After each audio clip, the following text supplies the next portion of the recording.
Welcome to Health News and Views, a podcast dedicated to bringing some clarity to the health disparities in the Black and Brown communities. If you believe there's a connection between food, sickness, and health, then you're in the right place. Let's begin the process of unraveling the truth. And now, your host, Lynn Pete.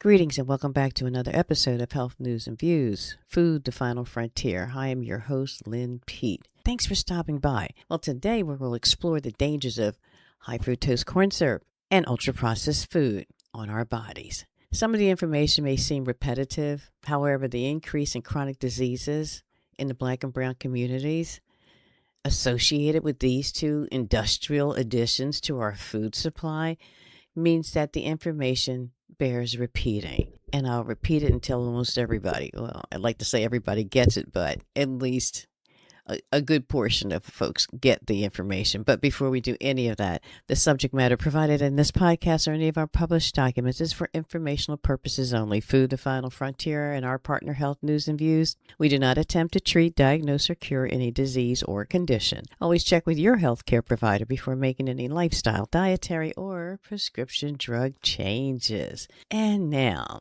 I need you to think about the last time you walked down the grocery store aisle. You see thousands of products, hundreds of brands, and endless choices, right? But what if I told you that over half of everything you're looking at is engineered to make you overeat? Yes, I said overeat. Today, the average American gets a staggering 55% of their daily calories from ultra-processed foods, including roughly 12 teaspoons of high fructose corn syrup every single day. And we didn't ask for this diet, yet it's exactly what's on our plates.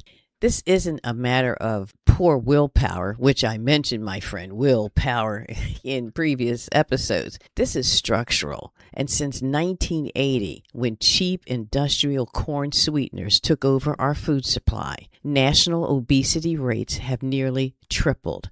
Type 2 diabetes has skyrocketed. Disproportionately, of course, and devastatingly in the Black and Brown communities. And our health agencies raise the alarm about trillions of dollars that these chronic diseases cost our society and lamenting a public health crisis that feels completely out of control. But here's the dark twist you don't hear on the evening news. If you look at the massive Wall Street asset managers who own the largest shares of big food companies making us sick, they are the exact same institutions that own the largest shares of big pharma companies selling us the lifelong treatments. Yes, right, lifelong treatments they have for you. It is the perfect closed-loop financial system. They profit when you buy the food, and then they profit when you buy the prescription. Go figure. How's that work? Well, it's a good business model for one. And the introduction of high fructose corn syrup and the rise of ultra-processed foods perfectly mirror one of the most drastic public health declines in American history, according to the CDC and the American Journal of Clinical Nutrition. And when food corporations swapped real sugar for cheap high fructose corn syrup in the late 1970s and 80s, the national rates of weight gain, obesity, and type 2 diabetes surged aggressively. In a previous episode, that data said that it increased by almost 2,000%. Have we been duped by familiar packaging and lulled to sleep by words of assurance like organic, it's all natural and artificial colors and sweeteners? Ultra-processed foods, by definition from Johns Hopkins School of Public Health, say that they define ultra-processed foods as industrial formulations made primarily from extracted substances such as oils, starches, and proteins, and contain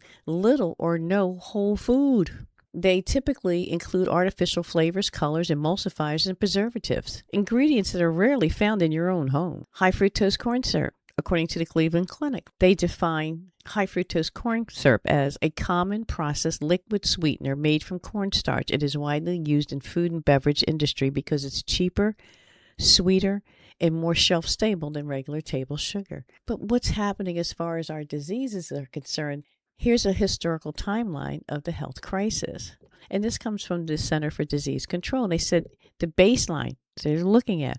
If you look at the 1960s and 70s, before the industrial surge of high fructose corn syrup and ultra-processed convenience foods, the adult American obesity rate hovered somewhere around 13, maybe 15%. But from 1980 till today, following this massive influx of cheap corn sweetened liquids and ultra-processed foods, the obesity rates have nearly tripled.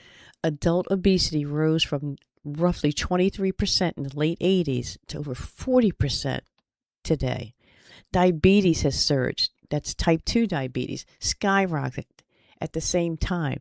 And today the CDC reports approximately 90% of American adults diagnosed with diabetes are also classified as overweight or obese. And that's showing how deeply connected and interconnected these two conditions really are. So what's with this weight gain thing, though? Well, the mechanics of the weight gain in diabetes, according to the National Institutes of Health, says that the hyperpalatability trap, that's the ultra-processed foods and how they combine scientifically.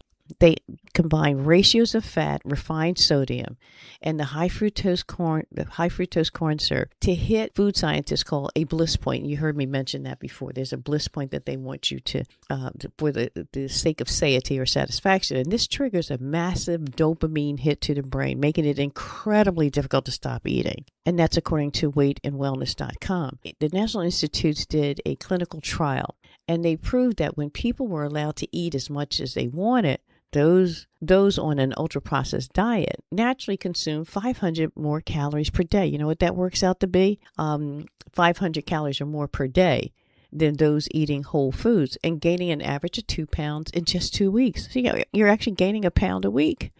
That's crazy. Well, how does this high fructose corn syrup do this? It triggers our insulin resistance and diabetes. And type 2 diabetes, it's a disease of metabolic dysfunction and insulin resistance. And what it does is it bypasses the pancreas. Normal sugar, they call it glucose when we call it sugar. Normal sugar causes the pancreas to release insulin, which helps you move sugar into the cells for fuel. Fructose does not. And remember the word high fructose corn syrup, not regular corn syrup, but high fructose corn syrup, because fructose does not trigger the normal insulin response. Instead, it goes straight to the liver for processing. And by so doing, the liver looks at it and has to store it away as fat. So the American Journal of Clinical Nutrition says that this fat switch activation, when your liver is constantly flooded with liquid high fructose corn syrup from sodas and processed snacks, it becomes overwhelmed. And it begins converting the sugar directly into liver fat. The insulin resistance, well, this buildup of fat inside that liver causes the organ to become deaf. In other words, it can't hear the insulin signals anymore. To compensate, the pancreas forces out more insulin just to control the blood sugar. And eventually the pancreas just wears out and blood sugar levels permanently spike. And then so does type 2 diabetes. And that comes from the truthout.org. 4 decades of the wrong advice has now paved the way for type 2 diabetes, according to truthout.org. Did you ask for an alternative sweetening agent? Did you call someone at the FDA and request that? Because I know I didn't. And the public did not ask for an alternative sweetening agent, but the biological consequences, including chronic inflammation, obesity, and metabolic syndrome, have been heavily borne by the population ever since the food system shifted. So I asked in my research, how much high fructose corn syrup and ultra-processed foods are Americans really eating? And the answer came that Americans consume over half of their daily calories. That's 55% of what you're putting in your mouth is coming from ultra-processed foods. And within that, we are actually ingesting about 12 teaspoons of high fructose corn syrup every single day. And if you've heard my podcast before, you may have remembered that the American Diabetes and American Heart Association suggests that we should have not more than 6 teaspoons of sugar for women and not more than 9 teaspoons of sugar for men. But we're getting a whopping 12 teaspoons of high fructose corn syrup daily. And it accounts for a significant portion of the sugars that are added and make up roughly 15% of the average American's daily caloric intake. In the next episode, we will discuss the common grocery items packaged with hidden high fructose corn syrup. We'll also talk about transitioning away from ultra-processed foods and do it on a budget. and we'll talk about the specific health risk of daily consumption of high fructose corn syrup. The public never asked for this alternative.